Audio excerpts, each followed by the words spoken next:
Lantas bagaimana perkembangan kasus dugaan 3 korupsi besar ini? Kita sudah tergabung dengan produser lapangan CNN Indonesia Clarissa Aradia yang saat ini berada di Polda Metro Jaya. Selamat siang Ara, kalau kita dengar begitu informasi terakhir di rutan Polda Metro Jaya ada 1 tersangka dari pihak swasta yakni DR. Karena kasusnya sudah dilimpahkan ke Kejagung, apakah juga tersangka akan ditransfer ke rutan Salemba cabang Kejagung? Baik, selamat siang Diana. Seperti yang kita ketahui sebelumnya bahwa Kortas Tindak Pidana Korupsi Polri ini telah melimpahkan berkas perkara dugaan mega korupsi dan juga tindak pidana pencucian uang yang menjerat 2 tersangka ke Kejaksaan Agung. Saat ini juga pihak kepolisian tetap melakukan upaya untuk melakukan juga penyelidikan lanjutan terkait dengan adanya penelusuran asal-usul dari aset-aset yang telah ditemukan ataupun juga barang bukti yang telah ditemukan pada saat proses penggeledahan beberapa waktu yang lalu dan juga serta kemungkinan ditemukannya adanya barang bukti yang lain. Hal ini juga menyusul adanya statement ataupun juga pernyataan serta pengakuan dari ex Jampitsus FA yang merupakan mantan Jampitsus begitu ya, yang menyampaikan kepada awak media pada hari Jumat yang lalu bahwa rumah yang digeledah ini merupakan aset pribadi dan kemudian juga ada sejumlah uang yang ditemukan ini juga kepemilikannya ada pemiliknya dan juga bisa dipertanggungjawabkan. Dan kalau tadi Diana juga bertanya saat ini sudah ditahan salah satu tersangka yakni DR yang merupakan dari swasta begitu ya. Bagaimana tindak lanjutnya, apakah akan ditransfer ke rutan lainnya, ini masih dalam proses pengusutan ataupun juga penyidikan lebih lanjut begitu ya. Kepastiannya masih dalam proses dilakukannya diskusi, kemudiannya juga ada proyeksi nantinya akan ada ditambahkan saksi-saksi serta ahli yang ditambahkan untuk bisa menyusul siapa-siapa saja yang terkait oknum-oknum di balik kasus mega korupsi besar ini begitu Diana. Dan saat ini pun juga keberadaan dari FA, salah satu tersangka yang juga merupakan mantan pejabat di lingkungan Kejaksaan Agung ini juga masih ditelusuri karena setelah adanya pelimpahan berkas-berkas ini pihak dari PLT Jampitsus ini menyampaikan bahwa akan dimulai prosesi selanjutnya yakni pemeriksaan lantaran berkas-berkas tersebut baru saja dipelajari, diantaranya adalah barang-barang bukti, kemudian juga alat bukti serta materi perkaranya. Namun sejauh ini pihak dari penyidik Polri ataupun juga Polda Metro Jaya menyampaikan bahwa untuk konstruksi perkara ini sudah lengkap termasuk alat bukti untuk mencari siapa yang bertanggung jawab secara hukum terkait dengan dugaan mega korupsi ini. Dan sejauh ini juga bukan hanya dari pihak penyelenggara hukum dalam hal ini adalah Polda Metro Jaya dan juga Kejaksaan Agung saja, namun juga pihak dari DPR RI dalam hal ini adalah Komisi 3 DPR RI juga akan ikut serta melihat bagaimana jalannya proses hukum yang berlangsung dan juga menyampaikan bahwa jalannya proses hukum dari penyelesaian kasus mega korupsi ini juga harus disupervisi oleh Komisi Pemberantasan Korupsi ataupun juga KPK. Sejauh ini juga sejumlah barang bukti yang telah diamankan usai penggeledahan di 12 titik. Sebelumnya ini ada pecahan mata uang sebesar 476 miliar ini dalam bentuk USD dan juga Singapura dolar begitu ya. Kemudian juga ada emas batangan seberat 74 kg dan tentunya masih terbuka akan ditemukannya sejumlah barang bukti lainnya, menyusul juga akan ada sejumlah saksi serta ahli lainnya yang masih akan ditelusuri dan juga akan dimintai keterangan. Dan sejauh ini juga dari 3 kasus mega korupsi yakni batubara, kemudian juga pengelolaan dana di perusahaan asuransi plat merah, serta penyelesaian utang korporasi, ini sejauh ini masih kami nantikan bagaimana proses lanjutan. Apakah dalam waktu dekat FA yang menjadi tersangka ini akan segera diproses ataupun juga dimintai keterangan oleh pihak Kejaksaan Agung. Diana. Baik, Ara, memang konstruksi kasusnya sudah lengkap, kemudian kita tahu juga bahwa kasusnya sudah dilimpahkan ke Kejagung. Tapi apakah sebenarnya dari Kortas Tipikor sudah pernah begitu ya mengungkapkan sebenarnya peran DR dari pihak swasta dan juga FA dalam 3 kasus ini seperti apa?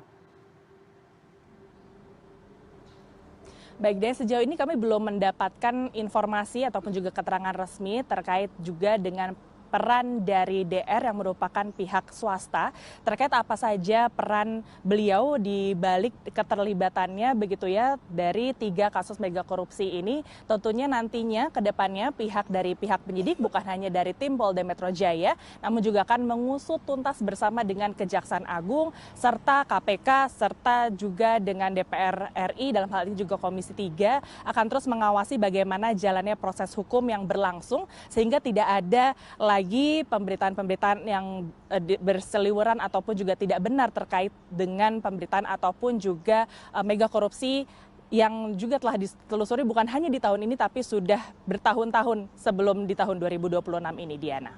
Karena barang buktinya sangat membuat masyarakat tercengang begitu ya. Tentu kita ingin tahu ini uang-uangnya asalnya dari mana saja. Terima kasih atas laporan terkini Anda, produser lapangan CNN Indonesia Aradia Clarissa dari Polda Metro Jaya. Dan dari Polda Metro Jaya kita beralih ke Kejaksaan Agung. Lalu bagaimana situasi di sana pagi ini kita sudah tergabung dengan koresponden CNN Indonesia Roni Satria. Selamat siang Roni. Roni, kalau tadi dari Polda Metro Jaya ini kan menyebutkan Kortas Tipikor sudah resmi menyerahkan ke Kejaksaan Agung. Apakah dari Kejaksaan Agung sudah ada informasi kapan sekiranya Febri Ardiansyah ini akan dimintai keterangan atau bahkan ditahan? Betul sekali Diana, ini yang mungkin menjadi pertanyaan publik termasuk dari pertanyaan Anda bagaimana langkah selanjutnya kalau kita tahu bahwa gelar perkara yang sudah dilakukan sejak 10 Juli lalu, kemudian kemarin penetapan tersangka Febri Ardiansyah dan juga publik menanti apa langkah selanjutnya, apakah nanti akan ada penyerahan berkas secara formil yang dilakukan oleh Polri kepada Kejaksaan Agung. Nah, namun kita perlu melihat lagi secara konstruksi kasus ini yang kalau kita lihat bisa flashback dari gelar perkara yang dilakukan pada 10 Juli lalu bahwa Kortas Tipikor Polri menetapkan mantan Jampitsus Febri Ardiansyah sebagai tersangka dugaan korupsi dan tindak pidana pencucian uang kemarin, dan kemudian penetapan yang juga dilakukan setelah gelar perkara pada 10 Juli lalu ini telah dilakukan dengan memeriksa 15 saksi dan juga 2 ahli serta menggeledah 12 lokasi. Nah, selain Febri ini, polisi menetapkan seorang pihak swasta berinisial DR sebagai tersangka yang tadi kalau dari live report sebelumnya tadi juga Anda sempat bertanya terkait dengan bagaimana saat ini DR ditahan di rutan Polda Metro Jaya, dan juga sejak 10 Juli lalu di rutan Polda Metro Jaya ini tapi saat ini juga pertanyaan publik mengapa Febri belum ditahan. Nah, kalau kita lihat dari pernyataan Polri sendiri, Kepala Kortas Tipikor Polri Irjen Totok Suharyanto mengatakan penetapan 2 tersangka dilakukan berdasarkan hasil gelar perkara, dan dijelaskan lagi bahwa Febri disangkakan terlibat dalam dugaan korupsi atau TPPU dalam proses penanganan hukum oleh pegawai negeri atau penyelenggara negara pada perkara PT Asabri dan atau tindak pidana korupsi lainnya yang secara spesifik belum dijelaskan. Tetapi kalau kita lihat pasal-pasal yang disangkakan kepada Febri ini ada Pasal 12 huruf E Undang-Undang Tipikor berkaitan dengan penyalahgunaan kekuasaan untuk memaksa seseorang memberikan sesuatu, membayar atau menerima pembayaran dengan potongan. Nah, kemudian Pasal 12B Undang-Undang Tipikor dan juga Pasal 3 dan atau Pasal 4 Undang-Undang TPU terkait menempatkan, mentransfer, menyamarkan atau menyembunyikan asal-usul harta yang diduga berasal dari tindak pidana.